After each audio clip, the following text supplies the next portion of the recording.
with the property that the mesh goes to 0 as n goes to infinity.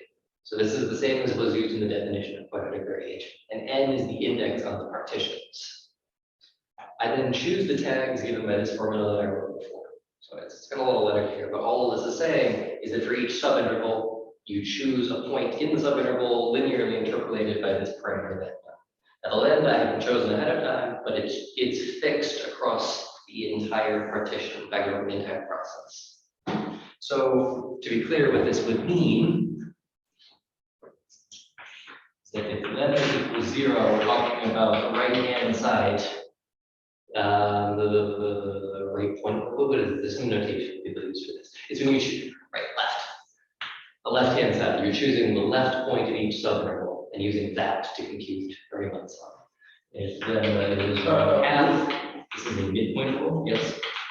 No, actually, not if you with what you read. If lambda equals 0, you have the right point, no?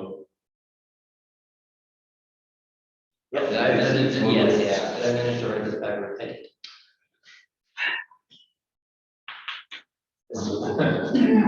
Also ask, why you expected that it should work if your double measure that is does not absolutely continuous with respect of the t, the partition of t. So it should not work. Right. Just by this reason, simple reason. Yes. Okay.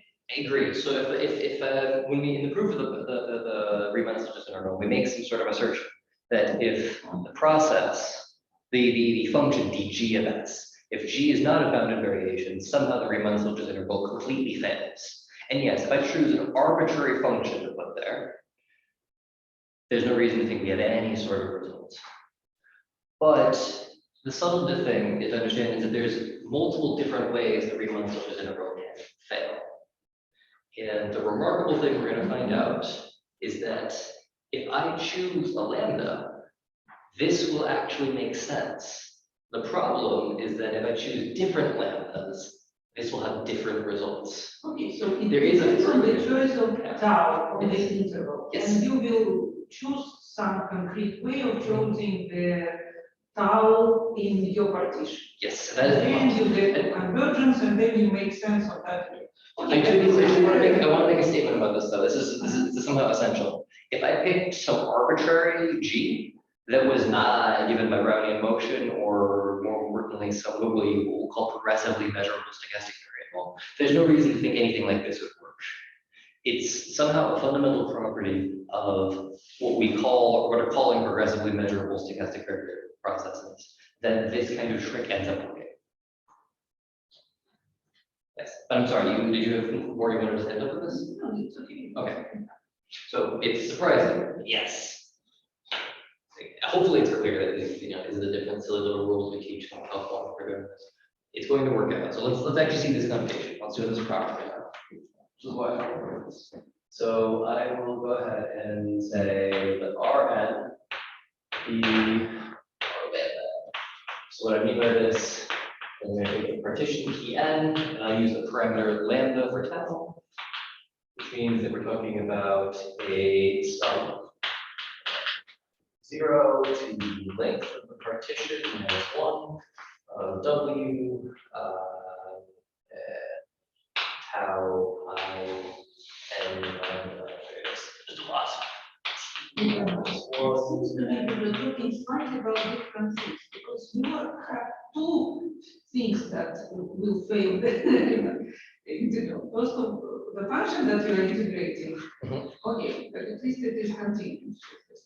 Yes, almost really continuous. But my problem was that when you take wt plus I plus 1 minus wti, so this difference is no way to compare with the change of t because it's not actually continuous with respect of t. It's not bounded variation. Yes, yes. It's not bounded variation. And then it's no way to do this, but in some sense you still can manage if you choose special conditions. If you choose your points correctly. And with limit, this is not the only way we could choose tags, right? Like you could choose tags in a huge Probably class. some of the choices has more sense mathematical than others. So what I'm saying is, if I'm picking a lambda, you're picking somewhere on each subinterval, and you're insisting on picking that tag, which brings that it works. So we'll see this. So what you do here, yes, what you do here is you take this sum. First, you get this sum 1/2 W. Yeah. So capital T here is the end of the subinterval. I'm integrating from 0 to T, which is 0 to capital T. Minus 1/2. Okay. I'm going to write out this entire thing and we'll talk about where this comes from. It's just algebra. Let me correct it. T is 1. Ti plus 1 n minus WT I squared. My sum is going to range. We're going to have a plus.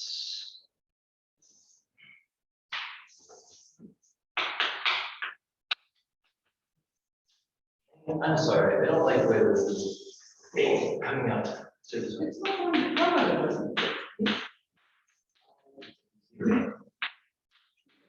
Okay, so this is our first term. We're going to have a sum. All of these sums are the same, but it's nice to be able to distinguish between them because we're going to treat each one separately. W tau I and lambda minus W T I n squared. And we're going to have actually matters. 0. So this should be T I plus 1 minus W tau I W I lambda minus W okay. Can I just ask at this point, Yes. does n ever refer to something particular? N, so the n is just the index on our partitions. And all n does for us is that in n, the limit as n goes to infinity, the mesh size goes to 0. That's it. So the integral will be defined as the limit as n goes to 0 of this. But I need to convince you that this limit makes sense before I write that. Mhm. Yes. So that's all n is doing, is indexing our partitions such that the mesh is always 0. So okay, where on earth does this go? Because this looks like a mess. What happens is if you actually go ahead and multiply all these out properly, all of the terms, most of the terms cancel. Like this one goes away with this, and you get a negative 1/2 of these, a positive 1/2 of these squared. This shows up at the end because of the sum has a tiny term at the end. But what's really happening is that I've just added a 1/2 of the sum WTI plus 1 squared minus WTI squared. The reason I can add this 1/2 does nothing is because if you go through the sum, each of these successfully telescopes and cancels out the last. The only one that doesn't cancel out is this guy at the end. Also the one at the beginning, but 0. Reciprocating motion times 0 is almost surely 0. Okay? Technically, this is an inequality almost surely already. But yeah, so I added and subtracted this term and then expanded out the product in a silly way. The reason for it is because each of these makes sense. How do they make sense? Well, if we take the limit as n goes to infinity of this term, this is just the quadratic variation of a running motion. So the limit, this will go to b minus a, or in this case, capital T. This one, we use the exact same limit. So in the limit, now we're going from the time when we're starting at Ti to tau, which is given by this. And the end result is we get lambda times capital T. The only one of these terms that we don't understand yet is this. So we need to understand what this guy does to make sense of all this. Okay? Is everything I said there more or less acceptable? Yeah. The first two terms are being controlled by the quadratic variation. The third one, I mean, you can see, right? It's a type of quadratic variation, but not quite just the quadratic variation of Brownian motion by itself.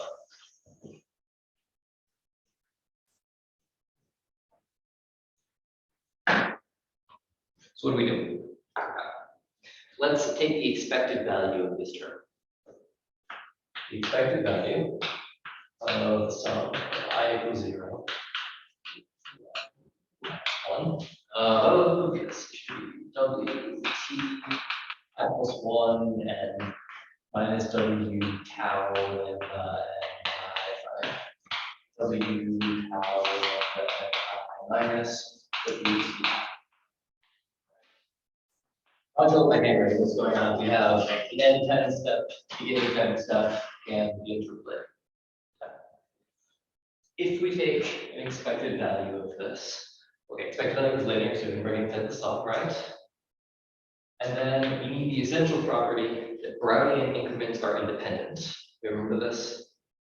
That if you have increments of, if you time increments that are disjoint, that the Brownian motion of these differences are independent, which means that the expectation of their product is the product of their expectations. So I'm saying all this to emphasize that we're using an essential property of Brownian motion to make this make sense. Expected value of tau times expected value of W. So, right. And we know this. So for each of these, the expected value of the Brownian increments is given by the length. Yeah. Sum for this, we're going to have 1 minus lambda times the difference tau I plus 1. It's just 0, you know. You forgot to take it in square maybe. Oh my goodness, yes. I'm supposed to be doing this. It's this squared, which gives us each of these squared. You mean the square inside the sum? Yes. You know. Then it's not that simple. I mean, then you have to explain why it's like this. Maybe It's a bit yes. messy. The point is here that if you know the expectation and the variance, then we can, as before, as for the last course, do some more activity and get the conversions to variance. So you should put the square in the sum, maybe. Yes, the square. Yeah, Yes. this is like the 2 parentheses inside the sum squared, Yeah. and then Yes. Yes. so that's enough. Fine. Okay. Yeah, I wrote this better. Are we okay with this statement? Yeah. For the reason I'm writing it? Okay. Fine. So we know the expectation is 0. If we do this, we have this, we'll have what I was actually trying to say, which is yeah. Okay. So you want to find the limit of the sum of the problem? Actually, the expectation of the Yes. squares. So that's actually a standard stochastic. It's not easy. You compute the average, which is 0, the variance, and you use the Brownian motion, something like that. You will get the normal to convert this. But maybe it's in here. I'm sorry. It should be more general perspective. It should not be just a Brownian idea perspective. So you're trying to show that if the expectation of some of the squares is equal to 0. Maybe I'll finish the statement and then we Yes, can do sure. it. Yeah, I agree. I'm writing this very poorly. Are we okay with what I've written now is actually correct though? Yeah. So we're computing, we computed the expectation of that to be 0. We're now computing the variation of that.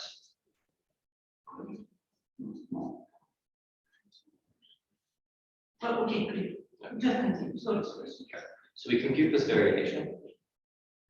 We write this. We can say that this should be done by lambda minus lambda times the size of the partition. Fine.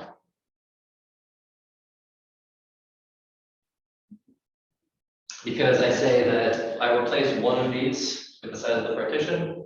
I pull the lambda 1 minus lambda out, and then the sum of these is just t. Is all okay?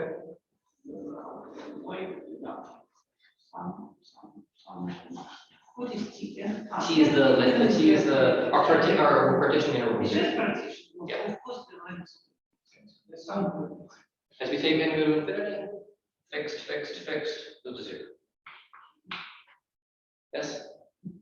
Okay, so what we proved here is that inside this sum, these all have expected value 0, and they have variance that in the limit is 0.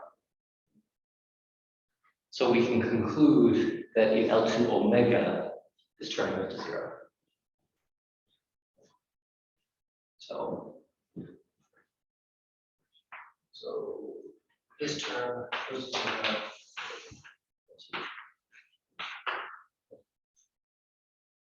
This is really what we want to get from this. This term here. We have a family of random variables whose mean is 0 and variance goes to 0. So we have this. Yeah. All right. So what do we conclude then if we put all of these pieces together? All right. Well, we take the limit as n goes to infinity of this. Half of this. This will go to 1/2 t or negative 1/2 t, and this will go to lambda t. So we can conclude. Yes. So lambda goes to infinity. All right, guys. Equal to 1/2 this term, and plus lambda minus 1/2.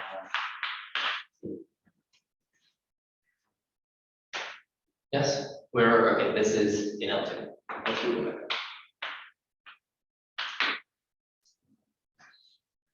All right.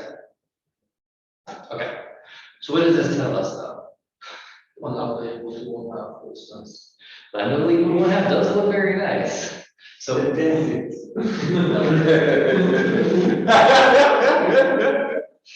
Depends on the point of view. So what's going on here?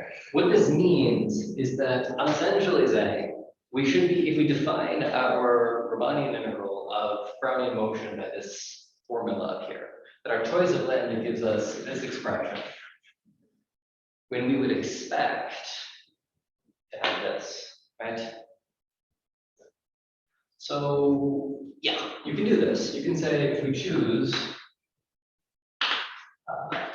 lambda equal 1/2, then we define the integral is going to be plus apparently equal to 1/2 w squared. Keeping my imagination, I don't know. Right? And you'd think that you'd want this. It turns out it's not a great choice. So what we do, well, it depends what we do.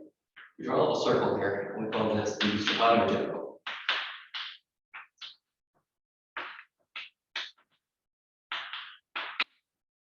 The problem is that we'll call the Brownian motion. It's a martingale, and it has the Markov property, and it has all these other nice things that they like, right? This doesn't. In general, especially if when we go to generalize this and replace this integrand with something else, none of these nice properties are preserved by this kind of Stochastic integral. The Stochastic integral is important when you're doing geometry because this will have nice integration cross properties or product rules if you like. So no, instead what we do is we make the choice that equals 0. So of course in this case,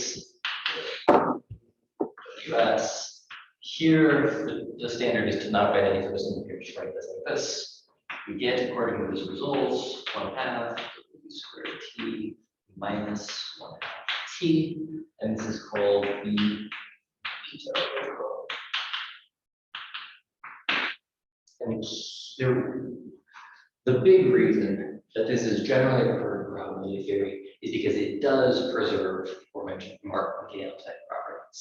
When we generalize this, if this is a martingale, so will its integral. If this is a semi-martingale, we didn't define it, so will its integral be, and so on and so forth. I can give you a heuristic reason for why this works though. Because a priori, like making a choice of lambda just seems like sort of arbitrary, right? Here's the justification. If I pick lambda 0, what I'm really doing is in the time step, I'm choosing the earliest time in the subinterval. So when I look at this expression, this, which is ti, right? You can think of this as being a statement about predictability, about how much information you have at a given point in time. So you can interpret for each fixed I, this term as being a measure of if we're currently at time I, we're going to go forward a little bit to time I plus 1, and then measure something about our integrand here. What kind of information do we currently have about the integrand? Well, if we're interpreting this as occurring at time I, then we should really only have information at time I or before. If you choose lambda greater than 0, you're implying that the information you have here is in the future of what's currently being computed. So it's an intuition, but the end result holds. So if you use an integral that's not use some higher lambda and greater than 0, even if you don't do the Lestrade, if you use any other lambda, the end result necessarily is that if you have a predictable process here, its integral won't be predictable. It's a sort of a fundamental thing by how this integration works. Anyways, I mean, as you said, all of this only makes sense if we're talking about integrating Brownian motion against Brownian motion. So of course we want to generalize. So let's do that really quickly. So in the traditional integration theories, we start with step processes. I'll write the definition down so you have it. So if GT is a step process, that is GT is equal to GK.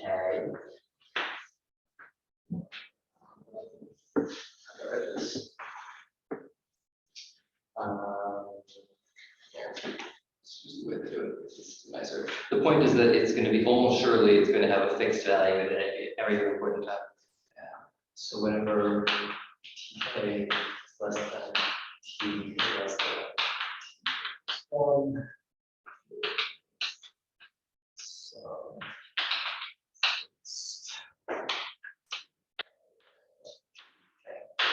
and this should be almost surely. So what am I saying here? I'm saying that almost surely our stochastic process has some fixed values on some subdivision. Okay, it's a step process exactly. For almost every omega, this is a step process in the same sense. Okay. Then we find the integral of T.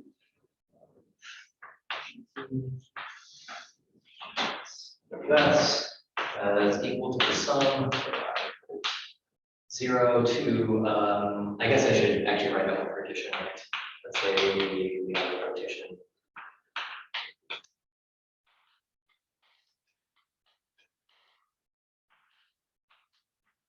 This is fixed as well. So we'll go up to very simply GK, which is now constant. T.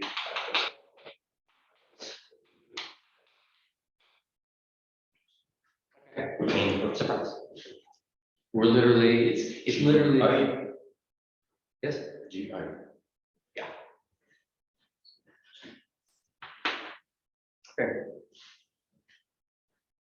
This is step processes, a simple definition.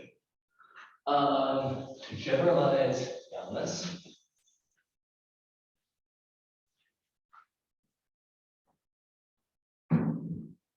we go ahead and start with if it's continuous. I guess I could prove the problems if you want. I don't know. No, I'll do it at the very end. Okay. So what we want to say is if G is, we want, yeah.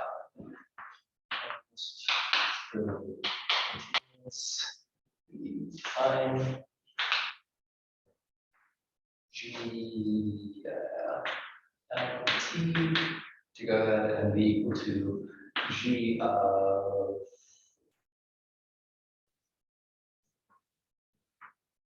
K by M for K over N less than or equal to T is less than K plus 1. Right? So what do? If I have an almost surely continuous stochastic process, I define this family Gn. So Gn step process. And we can go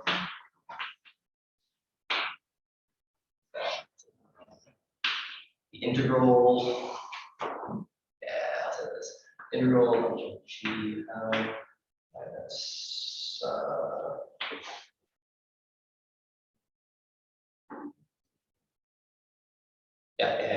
Gn minus Gn. This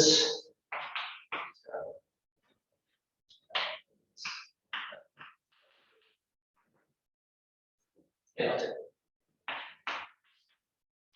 Okay. This Do you integrate between 0 and 1? yeah, 0 and capital T. Then you have to change your notation. T, you have to multiply by T equal to T. Okay. Oh, Yes. No, you're right. I should do this properly. Okay. So you show this. You show that if you define this step process, that this convergence is 0, so there's a limit. Because this convergence goes 0 and 2, this limit is defined. So integral 0 to T. Does the step process is the analog of a simple function? Yes, it's the exact analog of the simple function. So this the equipment has then moved infinity these intervals.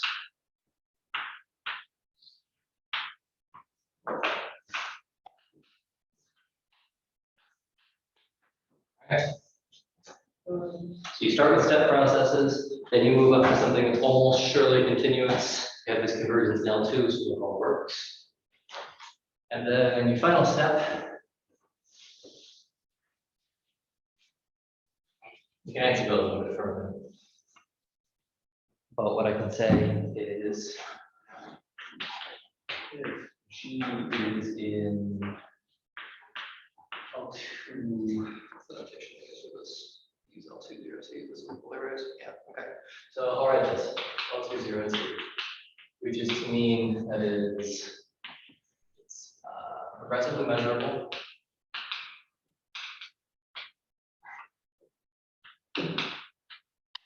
And the expected value, the interval from 0 to T of G is that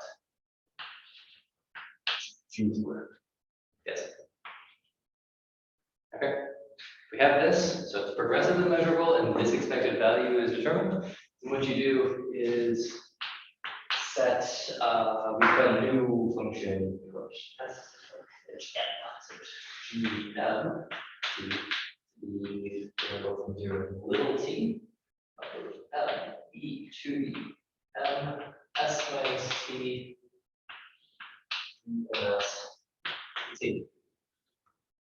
This makes sense as a little vague interval. It's almost really continuous. And of course, we have the convergence that we want, integral of gm and g ts t whatever. Yeah, t here, t goes to 0. So you have to work through some details here. It's technical. The point is that if I have a progressively measurable function that has this L2 in this specific sense, then we can define an almost surely continuous function by this integral transform that will converge almost surely to the original G. Then, of course, using this definition makes sense. So what is this transformation? M e to the power mx minus t. Yes. It's convolution with exponential x. What? It's a convolution. Yeah, I see that this is convolution, so I'm asking about the kernel. So he wants to make these functions as continuous. That's why he thinks. Exponential m, but m is m. Usually this is written negative t minus s to make it fair. Yeah, and the integral is s, of course, but yeah, it's just an approximation of the. Just kind of thinking this is it. So I never saw this kernel, so I just want to understand what it is used for. So m is discrete, yes, and this m. No, you let You don't care. M is continuous parameter. It doesn't matter. In this case, it's It's not. it doesn't matter because the integral of this function is one, yeah, and what is going on? Basically, just from function g that is not necessarily continuous, he makes a new function that is continuous with respect to time, and then and actually when m tends to infinity, this function approximates. The key step. The only thing that's subtle here, and I don't have it perfect again. It's just understanding this. It's surprising that in probability, this we use a lot of stuff from functional analysis, from other, but you always hide it by your own notations, the names, and so on. It's really difficult to communicate with a lot. I know that most of the probability theory is just high-level functional analysis. But to get to recognize what I know, it's okay. Yeah. Just a destination. It's just it's convolution with a function that appropriately. Exactly. That's all it is. So we know all over the world people use that kind of approximation. We just need this because this integral last. Okay, great. So Yeah. now I start to understand it. But the only difference In general. and the analysis framework here, the only difference is the word progressively integral. Yeah. Which makes everything important in terms of solvability. All the rest is standard. So here's what I'll finish with saying about this.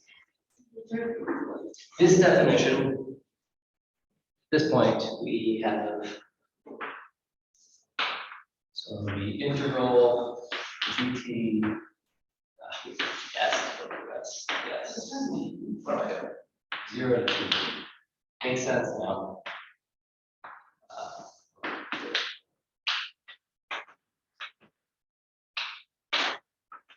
Is defined to GS in what we're calling this L2 space, right?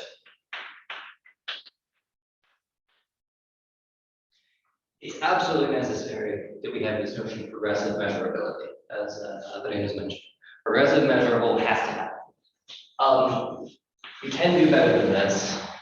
The argument is even messier, but you can improve this to what's usually called M2, which is the set that's progressively measurable in this integral is only almost surely L2. It is possible to improve this. And the most important is that if you extend in this context, you basically use a sequence in L2 that converges to the other one, but the convergence happens in probability and not much more. Yes. Yeah. It's increasingly technical, and I don't think there's a lot of insight to seeing this. So. If that happens, then actually that happens. So that condition. No. This is weaker than. How do I say this? This does not imply that. No, I'm saying the other way around. Yeah. So if the expectation less than infinity, then of course that integral Yes, would find it almost everywhere. yes, Okay, almost sure. yes. So, anyways, we can take up to this point and call, because this is really like, so we call it the set of progressively measurable functions with expected L2 finite is plenty large. Is there anything more I want to say about this? So you should notice that my choice of lambda being 0 was hidden back in the step functions. That's really what it comes down to. Where did this all happen? Okay, to be fair. When the step function, it doesn't matter what you choose for the the because the function's constant on this. The next step was to divide for continuous functions, and you could probably you should get a make argument that the way we had this convergence, the convergence argument you made for continuous functions, is where the lambda being chosen at the left end point of each interval. You could say this. Okay, so since we are very short on time, I think what I'll do is give you a couple of theorems, and then one of us will prove ones that are interesting next week. So let me give you, yes, a few interesting statements. We have the Ito integral. So I made a big deal about expectations of this that help with the PWC, right? So let's go ahead and make statements. Let's try this. So, and this, I think, is the part that probabilists care the most about making this dimension true. So if GS, 2, then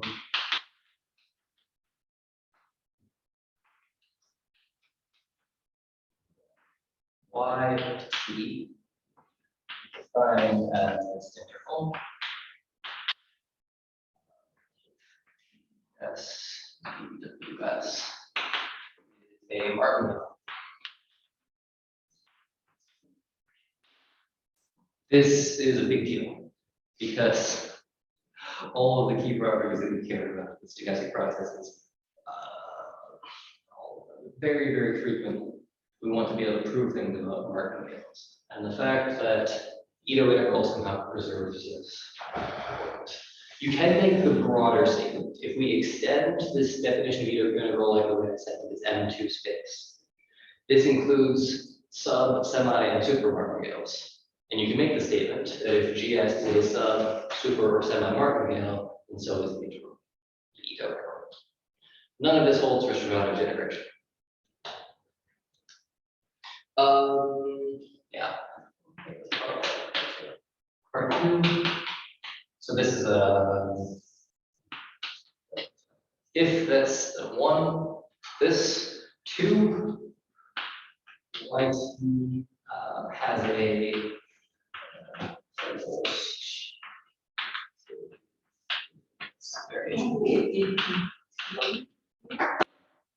So Are there AP theory?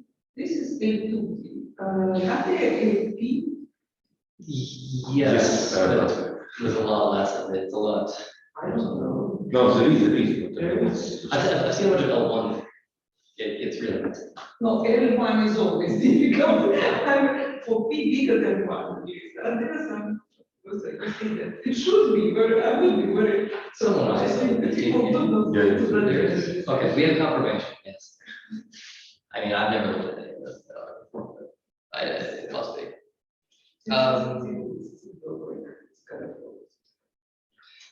So maybe I should write this better.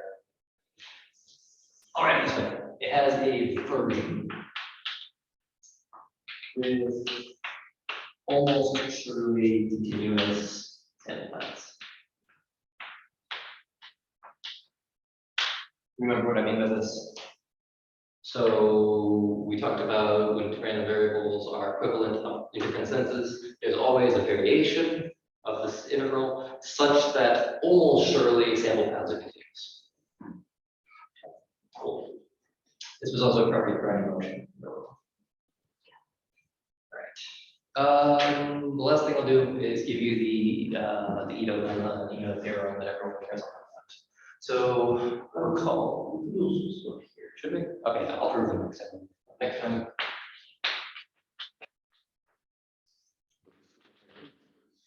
I don't know.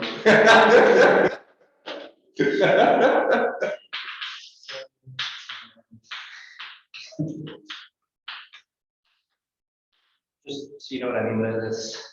At the beginning, I talked about how statement about an integral is equivalent to our definition of a statement about a differential equation for stochastic differential equations. If we write this as a stochastic differential equation, we would want there to be a product of chain rules, like in such calculus. And they exist, but they're not what you want them to be, or not what you would expect them to be. There is correction terms that have to show up. This is a direct consequence of the quadratic variation of Brownian motion is not zero. Okay, cool.